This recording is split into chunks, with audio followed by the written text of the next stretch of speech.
రామకృష్ణారెడ్డికి ఊరట లభించింది. ముందస్తు బెయిల్ కోరుతూ హైకోర్టును ఆశ్రయించిన ఆయనపై ఇప్పుడు ఎలాంటి చర్యలు తీసుకోవద్దని న్యాయస్థానం పోలీసులను ఆదేశించింది.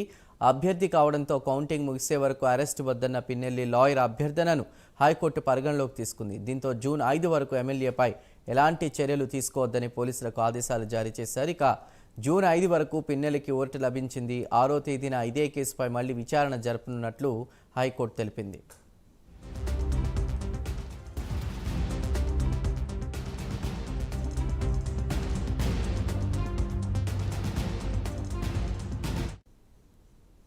ఇక ఈ నెల 13న ఎన్నికలు జరుగుతున్న సమయంలో మాచర్ల నియోజకవర్గ ఎమ్మెల్యే పిన్నెల్లి రామకృష్ణ ఓ పోలింగ్ బూత్లోకి వెళ్లి అక్కడ గందరగోళ పరిస్థితి సృష్టించాడు.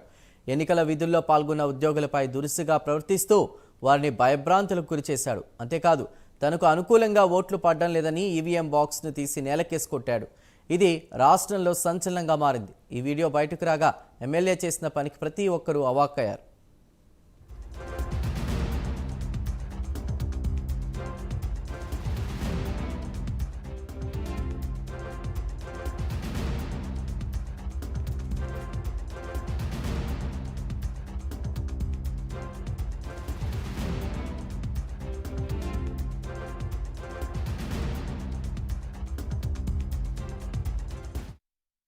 ఎవరికైనా కోపం వస్తే ఎదుటివారిని దూషిస్తారు, లేదా ఎన్నికల సమయం గనుక పోలింగ్ ముగిశాక చూసుకుందామని అని వదిలేస్తారు. కానీ ఈ ఎమ్మెల్యే అభ్యర్థి ఏకంగా ఈవీఎం బాక్స్ను ధ్వంసం చేయడం ఏంటని రాజకీయ విశ్లేషకులు చెవులు కొరుక్కున్నారు.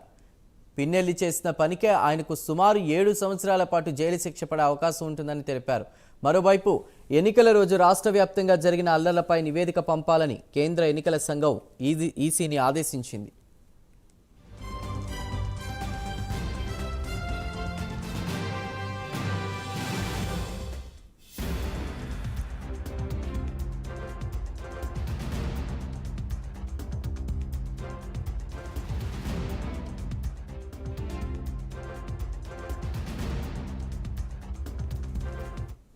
దీంతో ఈసీ సిట్ను ఏర్పాటు చేసి దర్యాప్తు ప్రారంభించింది. ఈసీ దర్యాప్తు చేస్తున్న సమయంలోనే ఎమ్మెల్యే పరారు కావడంతో మాచర్ల ఘటనను సీరియస్గా తీసుకున్న కేంద్ర ఎన్నికల సంఘం అతనిపై పలు సెక్షన్ల కింద కేసు నమోదు చేసింది.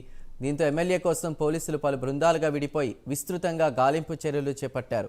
అయినా అతని ఆచూకీ లభించకపోవడంతో పిన్నెల్లి విదేశాలకు ఏమైనా పారిపోయాడా అనే కోణంలో సైతం దర్యాప్తు చేశారు. అతను ఎక్కడా కూడా ఫ్లైట్ ఎక్కినట్లు రికార్డుల్లో లేదు.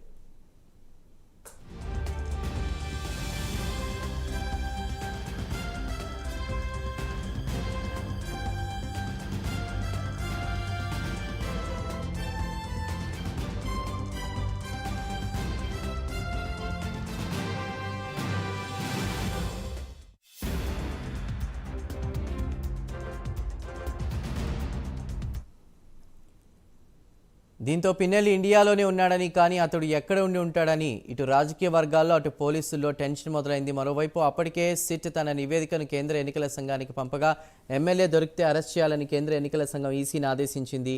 దీంతో ఇంతకాలం ఎమ్మెల్యే ఎక్కడా అని గాలించిన పోలీసులు ఇప్పుడు పిన్నెల్లి దొరికితే అరెస్ట్ చేయాలని ఆర్డర్ రావడంతో గాలింపు మరింత వేగవంతం చేశారు. ఇక తాను మరింత ఆలస్యం చేస్తే షూటింగ్ ఆర్డర్ కూడా వస్తుందేమో అని భయపడ్డ ఎమ్మెల్యే తన లాయర్లతో ముందస్తు బెయిల్ పిటిషన్ వేయించినట్లు రాజకీయ విశ్లేషకులు తెలిపారు.